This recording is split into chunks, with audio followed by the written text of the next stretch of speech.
এবং ৭৬ জনকে আসামি করা হয়েছে, তার মধ্যে ৩৩ জনকে গ্রেফতার করা হয়েছে এবং তদন্ত চলছে। এবং সরকার এবং আমরা সবাই এইটুকু আপনাদেরকে অ্যাসুরেন্স দিতে পারি যে এই বিষয়ে যা যা করার প্রয়োজন প্রত্যেকটি পদক্ষেপ নেওয়া হবে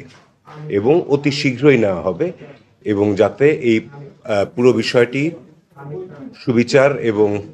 তদন্ত সঠিকভাবে হয় সে ব্যাপারে পদক্ষেপ নেওয়া হচ্ছে। যেহেতু সরকার এখন তাদের কাছে যে তথ্য দেওয়া আছে মনে হয়েছে যে যথেষ্ট পরিমাণেই যা করার প্রয়োজন সেই সঠিক পদক্ষেপগুলোই নিচ্ছে, তো ওনারা বলেছেন যে পরবর্তীতে যদি কখনো প্রয়োজন হয়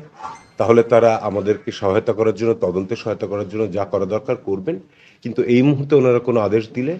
সেটি বোধহয় সঠিক হবে না। ধন্যবাদ চট্টগ্রামের লোকজনকে বা সবাইকে যে তারা যে পরিমাণ সহনশীলতা দেখিয়েছেন এবং এখনও দেখাচ্ছেন, এবং আমরাও সবাই বাংলাদেশের মুসলমান, হিন্দু,